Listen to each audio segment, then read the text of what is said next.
Hello, how you doing? And welcome back to the channel. Second round of the Rugby Championship then coming up this weekend, and two really interesting games. In this video, I'm just going to be looking ahead to those matches, but picking out a few things that I'm going to be keeping an eye on. I didn't really get a chance to do too much of a look back from the opening round of fixtures, but I think we've still got two cracking games for different reasons, perhaps, to look forward to this coming weekend. So for New Zealand, South Africa, Argentina and Australia, just a few things that I'm going to be keeping an eye on. You can have your say down below on anything we saw in the opening round of fixtures, anything in particular from those performances that you're going to be looking ahead to this weekend as well. Just make sure you drop a comment down below. And if you can, like the video and subscribe to the channel as well, and just supporting the channel is massively appreciated. But let's get into it.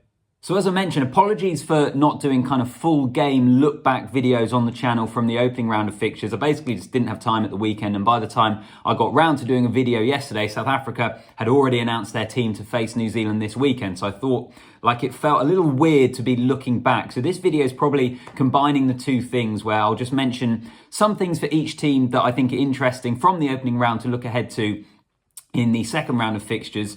And let's start off with New Zealand, a resounding win against Argentina, 30 points up at half time, and a really strong, impressive performance for a number of different reasons in terms of how they attacked. I think that was probably the thing that I'm most intrigued to see how they go against the Springboks, because against Argentina, I felt like they had identified quite clearly how Argentina like to defend. And it's something that I know some other channels, I saw Supersport and Sky in New Zealand, have kind of done videos to this effect about how Argentina defend and therefore how New Zealand attacked, in essentially trying to shift it from the first receiver. They did it really well for the try that they scored down that short side, where they shifted it pretty quickly, worked the overlap, and then were able to score.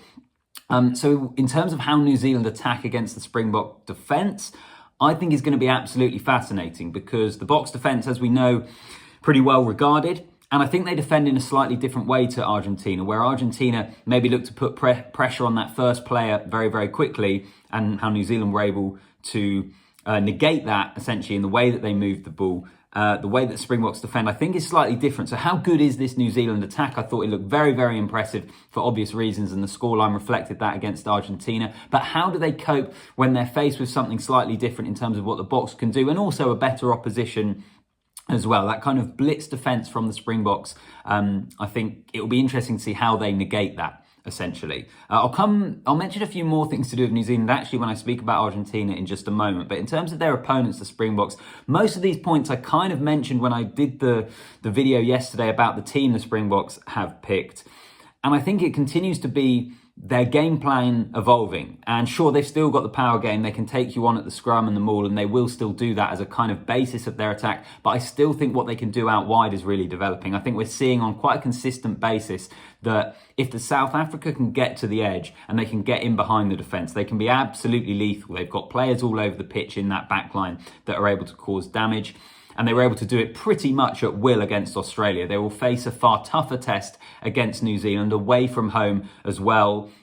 So the South African attack, similarly to New Zealand really, how they're able to operate against a tougher opponent, could be very interesting indeed. And then also their discipline. 3 penalties conceded against Australia shows, I think, first of all, obviously just they were clearly so well disciplined, but that's also a reflection of the fact that they weren't put under that much pressure. So they will be put under more pressure this weekend. How do they react to that as well? So I think overall, New Zealand, South Africa, for obvious reasons, we expect the winner of the competition now after the opening round of fixtures will come most likely from the winner of this game. It could obviously change, but it would certainly put that team in the box C. It's the two traditional powerhouses of the Southern Hemisphere, two sides who have such a massive rivalry, and of course don't necessarily see each other as much anymore. Now that the South African club sides play their domestic rugby more in line with the Northern Hemisphere, they perhaps don't have quite as good an idea of each team. I think that's probably another interesting layer to this, of how they operate, how they go about their business. But I mean, it doesn't really need much extra billing, does it? That All Blacks South Africa game. Wait and see the All Blacks team selection as well to see what they do in terms of the South African power that is going to be coming their way. Massive game. Can't wait for it. Going to be really intriguing. Let's get on to Argentina and Australia, because these are two sides who, I think this game is in a way, and if you love your rugby, it's as interesting, but almost just for different reasons, in that it's two teams who will be so disappointed with their opening weekend results and their performances that it makes this a massive game for both of them. I think Argentina, despite what we saw against New Zealand, will still feel that they can trouble Australia. You know, they can be very, very physical. They will try and match them. Australia were underwhelming, really. I know Eddie Jones's press conference after the game said it was his worst experience as a coach in Pretoria. They couldn't do anything right. I thought they were underwhelming, actually, the Wallabies. We're probably just thinking that they might produce a little bit more. It looked pretty similar to the kind of game plan that we saw England adopt towards the end of Eddie Jones's tenure there, which was quite underwhelming and didn't get results. And I just wonder whether they might do a little bit more. So I think Argentina will still feel confident that they can trouble Australia. But, and a big question, this links back to the All Blacks actually, what's their set piece going to be like? Because that's an area that they struggled massively against the All Blacks. And likewise for the All Blacks, what's their set piece going to be like against South Africa, who traditionally are just so much stronger in that area? How good is that All Black set piece, the scrum, the line out? I think we're going to get a really good indication against the Springboks, because if they can go, I don't think they're going to go as well and as dominant as they did against Argentina, but if they can still go incredibly strong, then that's pretty ominous, really, particularly when you factor in what we've said already about the way in which their attacking game has developed. If they can have a really solid set piece again, then this New Zealand side are a side that can trouble and beat any team in the world still, I believe. So that's one to keep an eye on for the All Blacks and also for Argentina. It's a traditional strength of Argentinian rugby. I feel like it maybe hasn't been quite as strong in recent years. I don't know if the stats would quite back that up, but again, against Australia, I think that is going to be important, because that will be an area of the game that Eddie Jones will be wanting Australia to be dominant in and to improve overall. If he wants to play his brand of rugby for the Wallabies, that set piece is going to be absolutely key.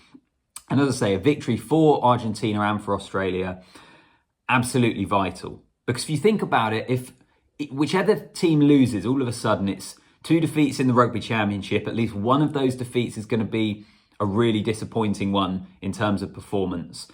And you're just kind of left wondering where they're heading in a World Cup year, with only one more round in the Rugby Championship, then their warm-up games for the World Cup. I think this weekend it changes the whole feel of the season, potentially, in the early part of the season anyway, for either of these sides, with whoever gets the victory. For Australia, likewise, how Argentina, as poor as they were and as disappointed as they were, will feel they can trouble Australia. Likewise, I think the Wallabies will be confident of being able to rebound. I think Eddie Jones will not allow another performance like that. I think they will get better. I think there was some small things to take encouragement from the Australian perspective. Carter Gordon, I thought, looked pretty good. But it does still show, I think there is a long way to go. I don't think there's going to be the quick fix that we maybe thought Eddie Jones could conjure up, just because we'd seen him do it with England in going from 2015 into 2016, where they won so many of their matches when he took charge of England. It's a very different Australian side, though.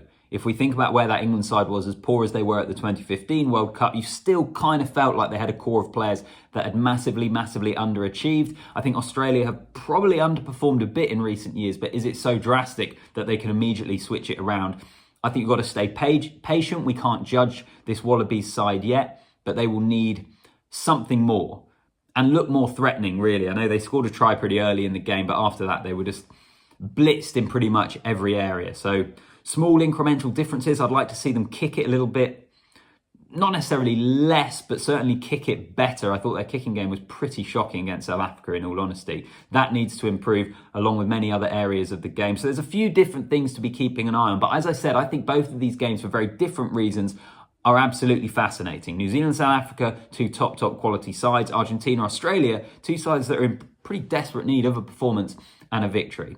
Let me know what you think of these games, and if you want the opening round of fixtures as well, in the comment section down below. Subscribe to the channel and like the video. And yeah, tomorrow I'll probably be doing a look ahead to the All Blacks team selection when that comes out, possibly the Wallabies and Argentina as well, although I might do that on Friday. But a few different videos coming up on the channel over the next couple of days. So yeah, make sure you keep an eye out for it. And as always, I'll see you in the next one.